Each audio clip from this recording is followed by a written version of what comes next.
watu ndani ya ofisi, makazini, anaonekana mtu yuko juu katika hadhi, cheo, mansubi kubwa, watu wanakaa shura, bwana mkubwa. Kama tutaendelea kukaa na yule yupo kielimu, kiuwezo, kimapenzi, kibahati tu, yule nafasi ile haiachi mpaka atakufa. Tutastaafu hapa, nafasi ile hapokonywi, labda kupandishwa juu. Sasa yule ile nafasi iwe wazi, na bila shaka kwa ofisini tunavyoona, akiondoka yule leo, anayestahiki ni mimi au wewe. Tufanye nini hapa? Tummalize. Kuna njia nyingi za kumaliza watu Yule tumwendee mbali tu, kwa babu, kwa mafundi, achanganyikiwe tu kiakili, au awe mgonjwa kitandani. Tutakaimu baada ya muda, akionekana ugonjwa wake wa kuendelea, posti itatolewa, hiyo nafasi itapewa watu mmoja kati yetu. Kwa mipango kama hii inapangwa katika maisha ya kawaida. Hapa tunaiona ndani ya familia, kesi kubwa sana, jambo la ndani sana katika familia, bila ya kujali labda huyu akipata yeye neema hii akiwa nayo atatusaidia sisi wengi, kwa sababu hatuwezi kuwa na neema sawa. Yule pale fundi, yule pale yeye msomi sana, akienda popote, hata sisi mafundi, hata sisi tu watu wa kawaida, tukiamua tuna jambo letu, tunamtuma yeye anatusaidia. Na yale ambayo yeye hayawezi, sisi pakitokea tatizo tunafiksi, kwa sababu sisi tuna ujuzi fulani. Ndio Mungu alivyogawa nini? Vipaji vyake katika maisha. Lakini ukiwa na hasadi huyaoni hayo. Jirani yako ana gari, wewe inakukera ile gari. Kwa nini ana gari? Haidhuru. Kuna wakati saa 8 usiku mke wako au mtoto wako anatokewa, ana jambo la kumpeleka hospitali, maradhi, kesi. Yule jirani ndio tunamgongea gari ile, anatuchukua anatupeleka wapi? Hospitali. Lakini bado nyoyo zitakuwa zinazungumza, kwa nini ana gari? Ndiyo hasadi zinavyokuwa mbaya. Huyu Nabii Yusuf angenyanyuka kiuwezo, kiufalme, kimaarifa, kiutume. Tayari katika ukoo kuna nani? Kuna mtume. Tukiwa tuna shida zetu za dua, sitafanya mengine, tukiwa tuna dua, bwana mkubwa tuombee kuna kadha, mtume dua yake hairudi, tunamtumia huyu. Lakini sivyo ilivyo. Ndio maana hasadi ikawa ni jambo baya mno. Mtume sallallahu alaihi wasallam akasema, yaakulu alhasanat kama taakulu an-naru alhatab.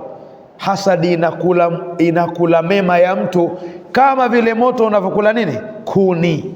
Hasidi haendelei katika uchamungu, hawi hata umuone tasbihi kama mnyororo wa baskeli, ana sijida kama kifuu imevimba hapa, pamechunika, piga weusi, ana swali sala 5, lakini kama katika moyo wake kuna maradhi ya hasad, hawi kwa ukaribu na Mwenyezi Mungu, hawi mcha Mungu.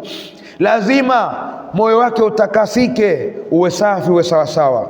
Na hayo ndo maradhi mazito ambayo wanawachuoni wa kulea nyoyo wameyazungumza katika kuyatengeneza. Na Mtume Muhammad, bingwa wa kutengeza nyoyo, alisema haikamiliki imani ya mmoja wenu hata yuhibba li akhihi ma yuhibbu li nafsihi, mpaka ampendelee mwenzake lile analopendelea nafsi yake. Mimi napenda niwe na gari, kwanza nimpendelee Sheikh Abdallah awe na gari yule pale. Kama moyo wangu wapenda Sheikh Abdallah awe na gari, Sheikh Amur awe na nyumba nzuri, napenda mimi niwe na nyumba nzuri, na yule pale ni nampendelea awe na nyumba nzuri. Na niumie kumuona mwenzangu Muislamu anakaa pahala pabaya au pahala palipokuwa haparidhishi. Ikiwa niko hivyo na wewe iko ndo ulivyo hivyo, sema sina hasadi, kwa mujibu wa Mtume sallallahu alaihi wasallam. Ikiwa wewe ndivyo ulivyo, tena hata kama wewe huna, mwenzako anacho, penda. Wewe wapenda uwe nacho kile, lakini penda yeye kashakuwa nacho. Usipende yeye akikose. Ukipenda apoteze, ndio husda yenyewe. Umemwona mwenzako ana afya nzuri, ukipenda apoteze afya, awe mgonjwa, husda. Hata kama wewe ni mgonjwa, penda wewe upoe, lakini yeye asiwe mgonjwa. Huo ndio Uislamu wa kweli. Na wengi tumefeli hapo katika Uislamu wa leo. Anakwenda mtoto kwenye mashindano ya Qur'ani, anasoma, anaganda. Kuna mmoja pembeni tu kule hapendi, kwa sababu mwanawe hataki kusoma, au kwa sababu mwanawe hajabahatika, au kwa sababu mwanawe uwezo wake tofauti na wa yule. Hii mpaka kwenye dini. Sasa ingelikuwa sisi tunapendelea tupate vijana kama wale, na wakwangu kama hana Mungu amnyanyue, na mwingine Uislamu uwe na watu wengi kama wale. Hivyo ndivyo tungetakiwa tuwe.